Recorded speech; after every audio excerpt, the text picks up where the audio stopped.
Hello student, welcome to this video. इस video में हम देखने वाले हैं परीक्षा पूर्व अभ्यास प्रश्न पत्र कक्षा 9वीं विज्ञान का सेट बी। ठीक है, सोशल साइंस का हम ऑलरेडी देख चुके हैं, तो सोशल साइंस के लिए आप चैनल पे जाके वीडियो देख सकते हैं। ठीक है, कक्षा 9वीं के सेट ए और बी सोशल साइंस के दोनों ही अपलोड हो गए हैं, तो वो आप देख सकते हैं चैनल पे जाके वीडियो। ठीक है, तो इसमें हम साइंस का देखने वाले हैं। इस वीडियो में पूरा सॉल्यूशन आपको बताएंगे। चलिए देखते हैं, शुरू करते हैं। ठीक है, सबसे पहले देखिए यहाँ पर आपके ऑब्जेक्टिव क्वेश्चन है, इनको हम पहले सॉल्व करते हैं। पहला क्वेश्चन देखिए, सही विकल्प चुनकर लिखना है। पहला क्वेश्चन इसमें पूछ रहा है सोडियम नाइट्रेट का सूत्र है।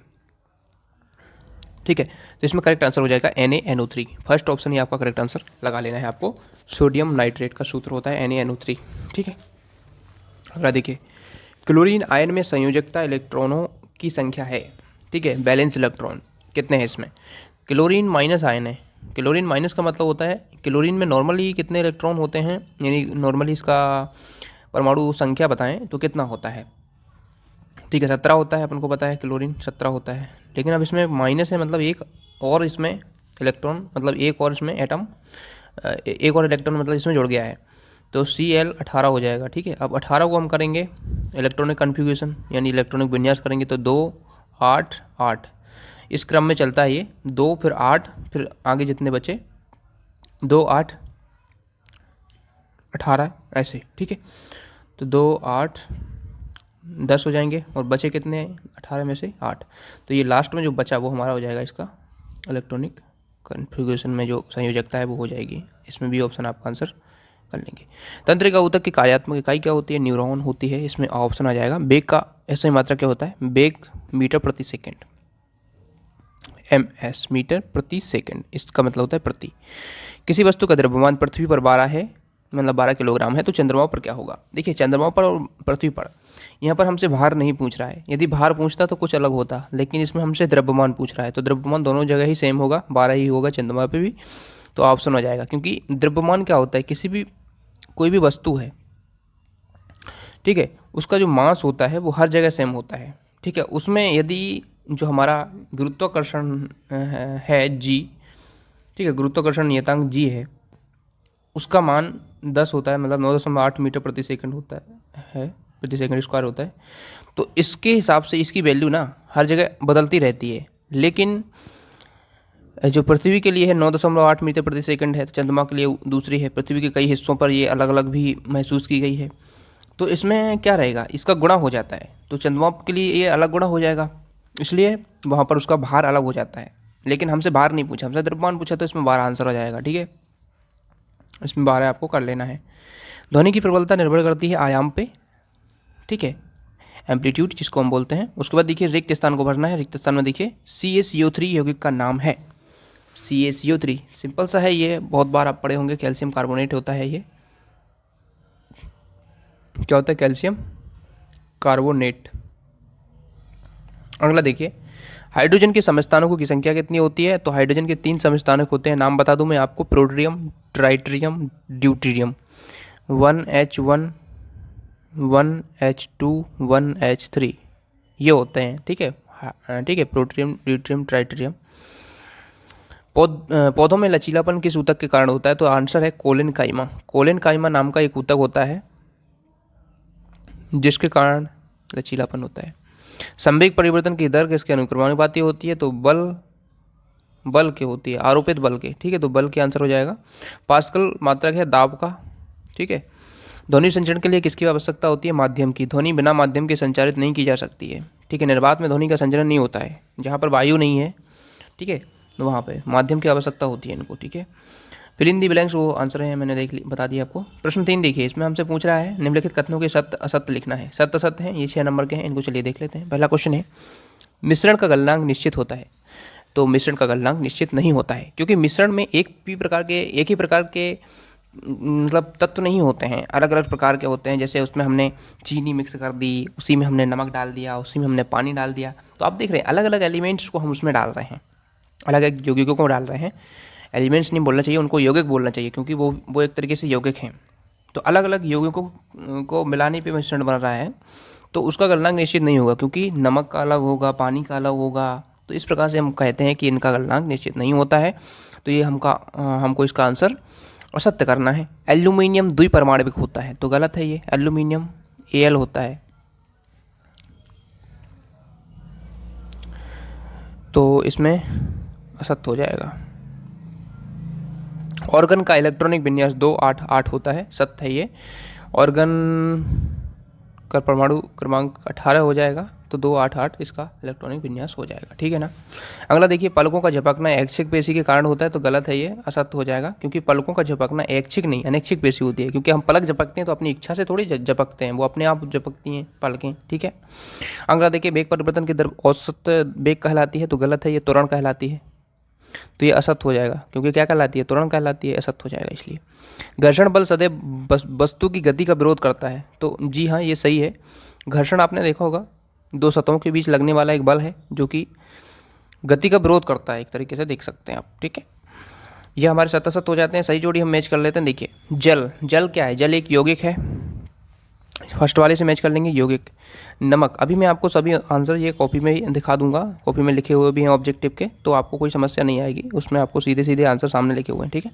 नमक क्या है, नमक का इसमें सूत्र बताना है एक्चुअल में, तो NaCl होता है नमक का सूत्र, ठीक है, सोडियम क्लोराइड जिसे हम बोलते हैं। रोग क्या है, रोग किसकी कमी से होते हैं, ठीक है। अब इसमें घेंगा रोग होना चाहिए था एक्चुअल में, इसका घेंगा रोग आयोडीन की कमी से होता है, तो ये रोग से आयोडीन मैच कर लेंगे। पत्तियों में भोजन का परिवहन किसके माध्यम से होता है, तो फ्लोएम के माध्यम से होता है। कभी जल का पूछ ले तो जल का परिवहन जाइलम के माध्यम से होता है, ठीक है, दोनों याद रखना है आपको। गति का तृतीय नियम क्या कहता है, क्रिया प्रत्येक क्रिया के बराबर विपरीत प्रतिक्रिया होती है। जैसे हम किसी दीवार को धकेलते हैं तो वो हमें उतना ही बल से पीछे की ओर धकेलेगी, तो इसका मतलब है कि प्रत्येक क्रिया के विपरीत एक प्रतिक्रिया होती है। यह गति का तृतीय नियम है जो न्यूटन ने दिए थे, ठीक है। वस्तुओं पर क्रियाशील गुरुत्वीय त्वरण क्या होता है, 9.8 मीटर प्रति सेकंड होता है, ठीक है, जो जी होता है, स्मॉल जी, ठीक है। अब देखिए, हम देखते हैं मैच ऑफ द फॉलोइंग हमने देख लिए। प्रश्न 5 देखिए, एक शब्द वाक्य में उत्तर है, सल्फर अणु की परमाणुकता लिखिए। सल्फर अणु की परमाणुकता कितनी होती है ये आपको बताना है। चलिए देख लेते हैं इसका आंसर। देखिए, सभी प्रश्नों को आंसर को अच्छे से लिखना है आपको कॉपी में और इनको याद करना है, क्योंकि वार्षिक परीक्षा में ऐसे ही प्रश्न पूछे जाएंगे, कहीं बाहर से नहीं आएंगे, तो आपको कंप्लीट करना है इनको अच्छे से, ठीक है। सल्फर अणु की परमाणुकता 8 होती है, ठीक है। उसके बाद देखिए, समस्थानिक का एक उदाहरण देना है। समस्थानिक क्या होते हैं, एक ही तत्व के ऐसे परमाणु जिनकी परमाणु संख्या समान लेकिन परमाणु बाहर अलग अलग होते हैं, समस्थानिक कहलाते हैं, ठीक है। जैसे कार्बन के समस्थानिक है, कार्बन 12 है। एक समस्थानिक का उदाहरण देना है तो हम कार्बन 12 दे सकते हैं, जो कि कार्बन का एक समस्थानिक है, ठीक है। वसा संचित करने वाले ऊतक का नाम लिखिए। तो वसा संचित करने वाले ऊतक का नाम है एडिपोज ऊतक, एडिपोज टिश्यू, ठीक है।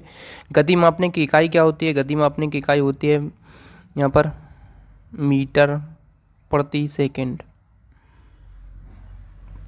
ठीक है। किसी वस्तु की स्थिति, गति और आकृति में परिवर्तन करने के लिए किए गए प्रयास को क्या कहते हैं, बल कहते हैं, ठीक है। क्या कहते हैं, बल कहते हैं। सामान्य मनुष्य का श्रव्यता परास कितना होता है, 20 हर्ट्ज से 20,000 हर्ट्ज तक,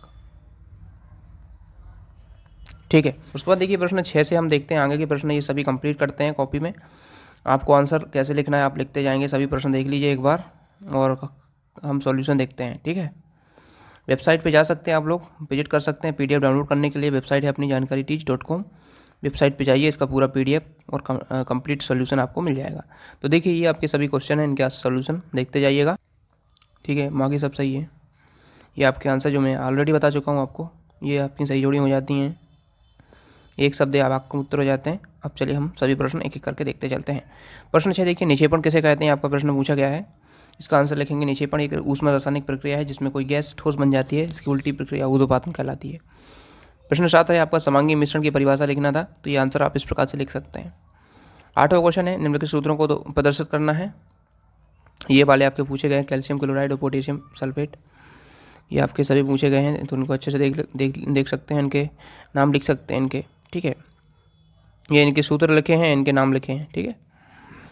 9वां क्वेश्चन पूछा गया आपसे, संयोजकता किसे कहते हैं, तो इसका आंसर इस प्रकार से लिख लेंगे आप लोग, ठीक है। 10वां देखिए, 10वें का अथवा वाला क्वेश्चन है, लाइसोसोम को आत्महत्या की थैली क्यों कहा जाता है, तो इसका आंसर इस प्रकार से आप कर लेंगे, ठीक है। 11वां देखिए, जाइलम फिलोएम में अंतर लिखना है, तो जाइलम और फिलोएम में अंतर इस प्रकार से हो जाएंगे, 2 अंतर हैं, ठीक है। 12वां क्वेश्चन है, त्वरण किसे कहते हैं, किसी वस्तु के वेग में 1 सेकंड में किए हुए परिवर्तन को वस्तु का त्वरण कहते हैं। इसे ए से प्रदर्शित करते हैं, इसका सूत्र होता है वेग में परिवर्तन बटे समयांतर। वेग में कितना परिवर्तन आया, कितना चेंजेस आया, उसके बटे में हम टाइम को लिख देते हैं तो हमारा तुरंत निकल आता है। 13वां क्वेश्चन के अथवा देखिए, न्यूटन की गति संबंधी द्वितीय नियम को लिखना है। द्वितीय नियम है force equal to mass into acceleration, यानी बल बराबर द्रव्यमान गुणे त्वरण। ये ए त्वरण होता है यहाँ पर, एम द्रव्यमान होता है, ठीक है। 14वां क्वेश्चन देखिए, गुरुत्वाकर्षण का सार्वत्रिक नियम लिखिए। ये आपका गुरुत्वाकर्षण का सार्वत्रिक नियम हो जाएगा, ठीक है। इसका जो सूत्र हो जाएगा G M small M capital M upon R square, यानी डी स्क्वायर, ये डी स्क्वायर ये वाला। 15वां क्वेश्चन देखिए, ये इसका आंसर हो जाएगा। 16वां का ये हो जाएगा आंसर। ध्वनि की प्रबलता से आप क्या समझते हैं कि इन कारकों पर निर्भर करती है, ठीक है। निम्न कारकों पर निर्भर करती है, आयाम, ऊर्जा, तीव्रता, तरंग के वेग पर ध्वनि। 17वां क्वेश्चन, मिश्रित फसल के कोई दो लाभ लिखना है, तो देखिए ये आंसर हो जाएगा मिश्रित फसल के लाभ। 18वां देखिए, 18वां क्वेश्चन में आप आंसर लिखेंगे शुद्ध पदार्थ क्या होते हैं, संतृप्त विलयन क्या होता है, ठीक है, ये आप देख सकते हैं। कोलाइड विलयन क्या होते हैं, इनके बारे में आपको लिखना है इसमें।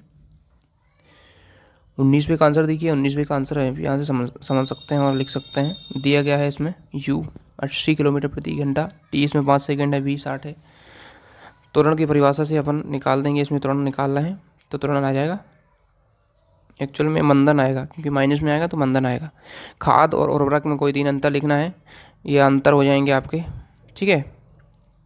21वां क्वेश्चन है, सेल्सियस में तापमान दिया गया है, इसको परिवर्तित करना है। इसमें पहले केल्विन में दिया है, इसमें सेल्सियस में बदलना है, और सेल्सियस से केल्विन में बदलना है अथवा वाला क्वेश्चन में। तो देखिए ये से क्वेश्चन करने के लिए अपन को करना क्या है, 300 केल्विन यदि हमें दिया है ये केल्विन में, तो हमें सेल्सियस में बदलना है। तो करना क्या है, 300 में से 273 घटा देंगे हर बार। जो भी हमें केल्विन में दिया है उस तापमान में से 273 घटा देंगे तो हमारा डिग्री सेल्सियस में आंसर आ जाता है। तो 300 में से 273 गया तो 27 डिग्री सेल्सियस आपका सेल्सियस में आंसर आ जाएगा, 300 केल्विन, ठीक है। ऐसे इसमें से भी घटा देंगे, सब में से 273 घटाने के बाद आपके आंसर इस प्रकार से ये आंसर हो जाएंगे 27, 300, 173 माइनस में, ये 73 माइनस में, ठीक है। उसके बाद देखिए 21 का अथवा वाला है, इसमें क्या कह रहा है, इसमें आपको केल्विन में दिया गया है, अच्छा इसमें केल्विन में बदलना है, इसमें डिग्री सेल्सियस में दिया गया है। तो 27 में जोड़ देंगे 273, इसमें उल्टा करना है, इसमें जोड़ना है, उसमें घटा रहे थे हम। तो आपके जो आंसर हैं इस प्रकार से आ जाएंगे 300, 646, 373, 273, ठीक है। 22वां क्वेश्चन देखिए, कोश का विभाजन क्या है समझाना है आपको। कोश का विभाजन समसूत्री, अर्धसूत्री कोश का विभाजन 2 प्रकार के होते हैं, ये आप इस पर समझा सकते हैं।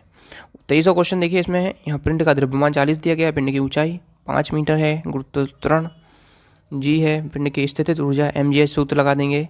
यहाँ पर m क्या हो जाएगा अपना द्रव्यमान जो हमें दिया गया है, G आपका इसमें कितनी दी गई है,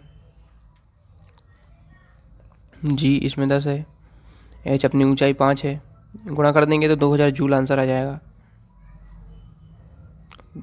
ठीक है। फिर आगे करके यहाँ पर 1000 जूल फाइनल हो जाएगा। तो इस प्रकार से मैंने आपको संपूर्ण क्वेश्चन पेपर सॉल्यूशन करा दिया है, और यदि आप लोग इसका PDF डाउनलोड करना चाहते हैं तो वेबसाइट पर चले जाइए, वहाँ से आपको इसका सॉल्यूशन मिल जाएगा। चलिए मिलते हैं नेक्स्ट वीडियो में। मैंने इसमें काफ़ी सारे प्रश्न मैंने बता दिए हैं, मतलब सभी बता दिए हैं, लगभग क्या सभी बता ही दिए हैं, बस अथवा वाले कुछ क्वेश्चन नहीं बताए हैं, कुछ क्या अथवा वाले नहीं बताए हैं इसमें, ठीक है। अथवा वाले चाहिए तो आप लोग कमेंट कर देना, अथवा वाले वीडियो में भी बता देंगे फिर से, ठीक है। चलिए मिलते हैं नेक्स्ट वीडियो में, थैंक्स फॉर वॉचिंग।